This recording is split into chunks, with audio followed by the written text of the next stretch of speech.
c'est moi Laurence, votre Love Coach. Je suis très heureuse de vous retrouver aujourd'hui pour cette nouvelle vidéo. Aujourd'hui, on va parler sexualité et pas n'importe laquelle, la vôtre. Dernièrement, je vous ai demandé dans un post Facebook de m'envoyer en message privé vos interrogations liées à votre sexualité. Quelques personnes ont joué le jeu et m'ont posé des questions très intéressantes qui peuvent véritablement toucher tout le monde. Et pour cela, j'ai invité Maud aujourd'hui à venir avec moi à cette petite séance vidéo. Elle a elle-même sélectionné les questions et donc on va pouvoir échanger toutes les deux. Bonjour Laurence. Je présente Maud. Je suis enchantée de faire cette vidéo avec toi. Oui, moi aussi ça me fait plaisir. Donc, Merci. mais avec plaisir. Donc effectivement, j'ai sélectionné des questions pour toi. Donc j'ai l'honneur de travailler avec toi dans le marketing et la com pour Olala. Et donc on a sélectionné des questions venant de personnes réelles qui ont des interrogations sur leur sexualité. Donc première question, tu es prête? Oui, je suis prête. Alors, à quelle fréquence devrais-je avoir des relations sexuelles et quelle est la normalité, s'il y en a une bien sûr? Alors justement, je vais rebondir sur le mot normalité parce que pour moi, il n'y en a pas. Il n'y a pas de normalité. Ce qui est important dans l'échange du couple, c'est vraiment la tendresse. Plus vous avez des échanges corporels qui ne sont pas forcément du sexe, mais des câlins, des baisers, de la tendresse, c'est ça en fait qui va vraiment entretenir la sexualité dans le couple et l'échange. Après, avoir du sexe, bien sûr que si vous n'en avez pas souvent, ça va vous manquer ou ça va manquer à l'un ou l'autre. Oui, c'est relatif à tout le monde. Exactement. Ce qui est important, c'est d'en parler, d'exprimer aussi bien chez l'homme, chez la femme, et de simplement dire, moi j'ai besoin de quelque chose ou pas, et d'être aussi à l'écoute de son partenaire. Donc, on n'est pas là pour se forcer si on n'en a pas envie, Bien sûr. mais vous avez plusieurs possibilités pour satisfaire votre partenaire si vous n'êtes pas en phase et que ce soit du côté de l'homme que du côté de la femme. Donc, pour vraiment répondre à ta question, en ce qui me concerne, et je pense que c'est l'avis de beaucoup de gens, il n'y a pas de normalité, il n'y a pas de fréquence. Après, c'est vrai que ce qui est vraiment, vraiment important, c'est de répondre quand même aux besoins du couple. Et après, si tu regardes des statistiques, on va dire que 2 fois par semaine, ça peut être une norme. Mais encore une fois, si cette semaine-là, vous n'êtes pas dispo et que la semaine d'après, vous faites plus, c'est pas grave. L'essentiel, c'est de répondre à son besoin et d'être à l'écoute et de soi-même et de son partenaire. Ok, J'ai super. répondu à ta question? Oui, je pense que c'est parfait. Alors, deuxième question, je vais pouvoir rebondir un peu sur la première. La deuxième question concerne la routine dans le couple. Donc, il y a une personne qui nous pose cette question. Nous sommes coincés dans une routine. Quels sont les moyens de se réexciter ou en tout cas de retrouver la passion des premiers jours? Alors, la routine, c'est un grand sujet parce que moi, ça fait 10 ans que j'ai la boutique aujourd'hui, donc j'ai un recul avec une clientèle et masculine et féminine. Bien sûr. Et j'ai eu des deux côtés des gens qui sont venus me demander des solutions. Il y a effectivement beaucoup de solutions, notamment chercher à innover avec soit de la lingerie, soit des sextoys, du massage, mais aussi le quick sex, innover en faisant l'amour dans des endroits insolites. Il y a énormément de possibilités. Mais là encore, on est dans l'échange et dans la communication. Et surtout, ce que j'ai envie de dire et ce que j'ai tendance à dire, c'est que la routine n'est pas un ennemi au couple et à la sexualité. Au contraire, il offre un certain confort, une certaine sécurité. Alors c'est vrai que quand on fait l'amour avec un partenaire qu'on connaît par cœur, on a tendance à utiliser toujours les mêmes positions, à savoir exactement quand elle va venir, quand lui, qu'est-ce qu'il veut, comment il le veut, etc. Je suis d'accord. À vous de mettre un petit peu de piment en utilisant une huile de massage sur ce moment-là, en mettant un petit quelque chose qui va... En sortant de sa zone de confort. Voilà, en sortant un petit peu, mais il ne faut pas non plus partir dans des choses super élaborées pour vous dire ce soir je vais faire un striptease, un show, je sortirai grosse la barre pression, de pole dance, etc. Non, la pression, c'est pas ça. Ce qu'il faut, c'est, vous pouvez innover toujours avec un pot de Nutella, une bouteille de chantilly. Exactement, il y a plein de solutions. Mais voilà, moi j'ai envie de dire, la routine, c'est pas vraiment un problème. Ce qui est un problème, c'est ce que vous ressentez. Et si vous êtes mal à l'aise, c'est que là, il y a un problème. Complètement. Mais ce n'est pas la routine le problème. Et effectivement, utiliser toujours la même position, connaître son partenaire par cœur, ça peut vous faire vous ressentir un peu dans une relation cloisonnée. Mais encore une fois, ça vous permet aussi d'être sur un échange confortable. Complètement, ça c'est sûr. Hein. Voilà. Donc, il ne faut pas le prendre... Le mot routine, il ne faut pas le prendre de façon négative. C'est là-dessus que j'ai envie d'insister. Après, vous donnez des idées pour innover dans votre couple. Alors, les jeux de rôle, c'est très rigolo de vous transformer en écolière, en infirmière. Il est un peu malade, vous avez la pêche comme pas possible et lui, il est là, je suis fatiguée et tout. Alors, vous mettez une petite tenue d'infirmière et puis vous arrivez avec Doliprane ou sexe. Il va vite choisir à mon avis et puis comme par hasard il sera plus malade. mais bon, après il n'y a pas que la lingerie, mais c'est à vous aussi de connaître votre partenaire et ce qui lui ferait plaisir. À travers de la communication aussi, j'imagine, toujours les mêmes, on va dire, ficelles, quoi. La communication dans le couple, ça reste quelque chose de très important, et même au niveau sexualité, il faut pouvoir échanger sur ce que l'on aime, ce que l'on n'aime pas, et puis ce qu'on a envie de découvrir. Et ce qu'on a envie de découvrir. Parce que tout à l'heure, j'ai parlé d'innovation, d'endroits insolites. C'est vrai que se dire, on se donne rendez-vous dans tel ascenseur, et même si vous ne faites pas l'amour total, mais juste l'excitation du moment, où on va prendre un café, et puis au final, la soirée, on rencontre... Enfin, je saurais quoi vous dire, parce que ça peut être plein de choses en fait. Je pense qu'il faut être à l'écoute de ce qu'on ressent, de ce qu'on a envie, de son partenaire, et puis oser faire des petites choses. Donc, oser se faire plaisir. N'allez pas sur des trucs où vous ne vous sentez pas à l'aise. Commencez par des petites choses dans lesquelles vous avez envie de vous exprimer. Prenez une nuit à l'escapade, mais soyez pas dans l'ennui. On va manger, on va boire, on va aller se coucher, et on va faire l'amour dans le lit de façon naturelle, ou comme on fait à la maison.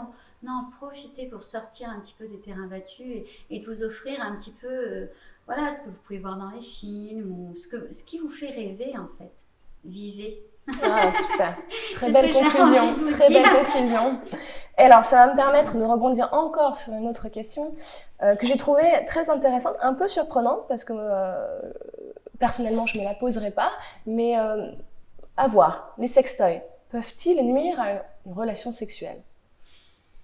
Alors, moi, je ne pense pas, et je ne suis pas la seule à avoir cet avis, mais c'est une question intéressante parce que... Oui, c'est une question. Mais alors, si ça peut te rassurer, des clients me l'ont déjà posé. D'accord. Homme ou femme. Ok. Alors, l'homme, c'est parce que il a une petite compétition avec le sextoy. Il a peur que le sextoy le remplace. Voilà.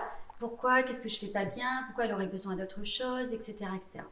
Et la femme, elle se dit, si je m'habitue au plaisir du sextoy, est-ce qu'après mon homme va me satisfaire suffisamment? Encore une fois, j'ai envie de dédramatiser, parce que le sextoy, c'est un allié.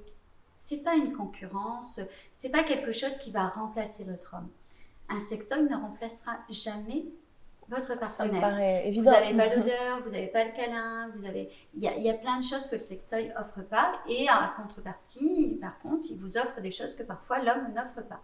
Donc, c'est un allié que vous allez pouvoir vous servir pour aller plus loin dans votre sexualité. Pour les femmes, pour apprendre à se connaître davantage, quelles sont les zones sur lesquelles vous êtes plus sensible, quelles sont les zones qui vous font vraiment du bien, et pouvoir après diriger votre partenaire, l'orienter en disant, sur ces zones justement. Voilà, ça j'aime pas, ça je veux bien essayer, ça non.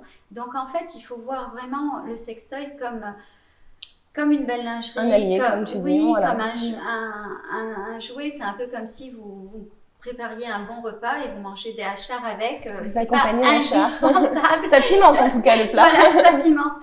Donc c'est pas indispensable, mais c'est quelque chose de sympathique qu'il faut découvrir. Enfin, que moi je vous recommande de découvrir en tout cas, parce que c'est encore une fois, c'est vrai qu'on revient sur la question d'avant, ça va égayer une certaine routine. Bien sûr. Et puis, ça va surtout vous permettre à jouer ensemble. Le jeu est très important dans la sexualité et vous avez des sextoys qui vont dédramatiser. C'est-à-dire qu'il y a pléthore de solutions pour que votre partenaire soit à l'aise, pour que vous soyez à l'aise. Trouver la vibration ou pas, parce qu'il y en a qui ne vibrent pas. Et là-dessus encore, je reviens sur la discussion, parce que c'est en posant la question à votre partenaire, qu'est-ce que tu as envie de découvrir ? Complètement, la communication, Voilà, parce que certains hommes ont des fantasmes et ils peuvent les assouvir. Ça peut ne pas être les fantasmes de la femme, mais il faut trouver cet équilibre. Et je pense que et la communication et le sextoy, tout ça, ça fait partie d'une sexualité épanouie. Et non, je ne pense pas que le sextoy puisse nuire à une aux relation relations sexuelles. Et quand bien même une femme s'habituerait à un plaisir suite à une vibration d'un sextoy, elle n'y trouvera jamais le plaisir. D'avoir, comme tu disais, les sensations qu'un homme peut apporter, l'odeur, le toucher. Oui, bien sûr. Et même au niveau de l'orgasme, c'est encore différent. Donc voilà, moi j'ai envie de vous dire, allez-y sans inquiétude. Il faut tester en fait, c'est ça. Oui, tant qu'on n'a pas testé, on ne peut pas en parler. Oui, mais bon, si j'essaye ça et pas ça, je ne sais pas. Vous pouvez les essayer toutes seules. Si vous avez peur d'abord de partager, vous pouvez avoir un jardin secret et les essayer seuls. Une fois que vous vous êtes approprié votre corps, votre plaisir, là vous pouvez plus facilement en parler et le partager. Et les hommes sont très ouverts. De plus en plus, j'imagine, oui. Oui, à la limite, c'est même plutôt eux qui font la démarche. Ah, oui. Donc en fait, voilà, n'ayez pas peur, sentez-vous à l'aise. Et je pense qu'un homme prendra toujours du plaisir à voir sa femme en prendre. Ah, ça. Ça. Ok, écoute, merci pour cette réponse qui me semble totalement juste. Et je passe à la dernière. Donc la dernière, je l'ai trouvée très intéressante encore une fois. Pourquoi ? Parce que c'est vrai que... de mes 33 ans, j'ai entendu beaucoup de discours et il y a beaucoup de jeunes femmes qui se posent ce type de questions. Je n'ai pas d'orgasme pendant le sexe. Est-ce qu'il y a quelque chose qui ne va pas avec moi ? Et c'est vrai que cette question revient beaucoup chez certaines femmes. J'ai pu lire, alors je crois que c'est l'IFOP, c'est un sondage qui vient de l'IFOP, j'espère ne pas faire d'erreur. Apparemment, une femme sur 10 n'atteint pas l'orgasme. Et ça, je trouve que c'est un problème quand même. Donc, est-ce que à un moment donné, on est en droit de se dire il y a quelque chose qui ne va pas avec moi, ou peut-être que c'est un manque de communication. Alors qu'est-ce que tu en penses ? Moi, je pense que ça pourrait être un problème si c'est toute la vie. Ah bah. Mais encore une fois, je pense que c'est pas un problème en soi. Alors, en admettant que vous êtes en couple avec votre partenaire et qu'il vous donne pas d'orgasme à tous les coups, c'est pas grave. Parce que il faut bien comprendre que le corps d'une femme est fluctuant avec les hormones. Bien sûr. Et donc, il n'y a pas que nos règles, hein. Il y a aussi les poussées d'hormones qui sont dans la journée, etc. Et on n'est pas toujours... parfois, on peut avoir envie de faire l'amour, mais l'orgasme, il vient quand il y a une conjoncture entre le physique favorable, et le psychologique. D'accord. Voilà. C'est pas systématique comme chez l'homme. Oui. Voilà. Mais encore une fois, ce n'est pas grave parce que vous prenez du plaisir de plein de façons différentes. C'est-à-dire que nous, on a cet avantage d'avoir, de ne pas avoir besoin d'avoir un orgasme pour prendre du plaisir. C'est-à-dire que le plaisir, c'est une chose, l'orgasme, c'est autre chose. Et en fait, l'orgasme, c'est un peu comme la cerise sur le gâteau.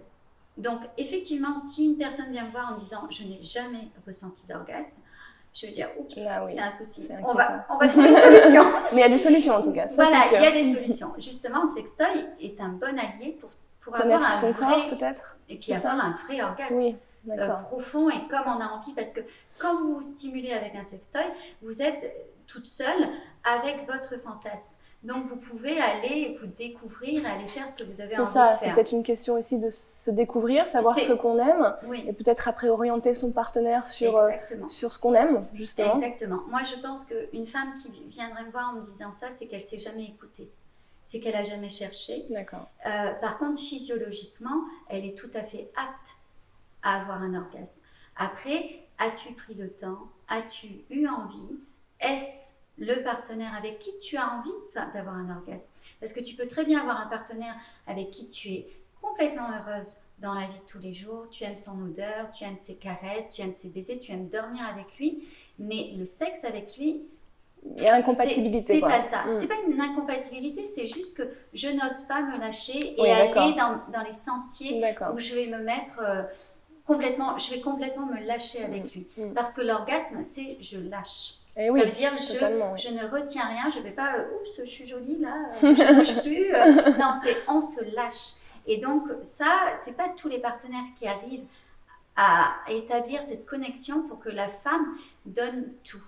Donc l'orgasme n'est pas qu'une affaire féminine, donc il y a effectivement, enfin je parle de l'orgasme de la femme bien entendu, il y a effectivement un chemin personnel à parcourir, mais il faut qu'il y ait une adéquation avec le partenaire pour qu'il donne envie à sa partenaire d'aller au-delà d'elle-même en fait. Et donc l'homme a un rôle à jouer non négligeable sur l'orgasme. C'est évident. Donc moi j'ai eu des clientes qui m'ont dit avec un sextoy j'arrive à l'orgasme mais pas avec mon partenaire. D'accord. Il y a un souci. Il y a un peu problématique. Soit il y a des choses qu'il faut qu'ils changent ou soit il faut changer de partenaire. Mais quoi qu'il en soit, c'est voilà, pour répondre vraiment à ta question, 8 femmes sur 10 ont un orgasme, ça, donc il y en a 2 qui n'en ont pas. Alors non, ça serait... Non, c'était l'inverse. C'est l'inverse. D'accord, c'est exactement l'inverse. Je pense que par rapport à notre éducation, enfin des générations judéo-chrétiennes, etc., bien sûr. Voilà, aussi, beaucoup de femmes n'ont pas pris le temps et n'ont pas osé chercher au fond d'elles et être à l'écoute d'elles-mêmes. Je pense qu'il est temps de le faire. Il est temps d'aller en profondeur, pouvoir se dire ok, maintenant j'accepte, j'ai envie et je suis d'accord pour recevoir. Parce que c'est ça aussi, c'est donner à son partenaire pour qu'il vous aime, on sait faire, on a été formé là-dedans. Ça, on sait être capable de tout faire pour plaire à notre homme. Bien sûr. Mais accepter de recevoir, c'est une autre histoire. Donc, je vous encourage juste à recevoir, mesdames. Encore une belle finalité. Merci Laurence. En même temps, on parle de sexualité, donc c'est difficile. Complètement. Bon, bah écoute, je crois que c'était les 4 questions que j'avais sélectionnées qui me semblaient les plus percutantes, les plus pertinentes aussi, quelque part. Je te remercie de ta sélection, c'était sympathique. Tu trouves que c'était une bonne sélection ? Ben oui, je trouve que c'est bien parce que, comme je disais tout à l'heure, avec les 10 ans de recul que j'ai sur la boutique, je me rends compte que les questions que tu as sélectionnées, c'est celles qu'on m'a le plus posées. Ok. Bon. Donc au final, tu as réussi à cerner la clientèle. J'en suis heureuse. J'espère en tout cas qu'on aura répondu à vos questions. Et n'hésitez pas pour les prochaines, en message privé, de m'envoyer vos petites questions. On refera ça, Maud ? Bah, bien sûr, avec grand plaisir. On relancera une opération comme celle-là avec grand plaisir. Parce que c'est quand même intéressant d'aider les gens à trouver leur sexualité, rentrer dans leur intimité, comprendre leur intimité pour les aider à évoluer dedans. Je trouve que c'est un beau projet, quoi. Oui, c'est enrichissant même pour nous. Oui, bien sûr. Et puis, c'est toujours intéressant de se rendre compte qu'avec des petits mots, des petites phrases, des petites choses, on a aidé les gens à prendre du plaisir et à s'aimer surtout. Parce que tout est là, quoi. Aimez-vous. Eh ben oui, on n'est pas parfaite. Tout le monde ne ressemble pas. Heureusement qu'on n'est pas parfaite. Ben non. Mais ce qui est top, c'est tout ça. Donc, je te remercie, Maud. Avec plaisir. Je vous encourage donc à me laisser de nouveaux messages, en message privé, bien entendu, sur Facebook, ou à la suite de cette vidéo en commentaire sur YouTube. Vous pouvez retrouver tous les articles de ma boutique Olala sur www.olala.nc. Et merci de nous avoir écoutés jusque-là. Merci, Maud. Encore merci aussi. À très bientôt. À bientôt.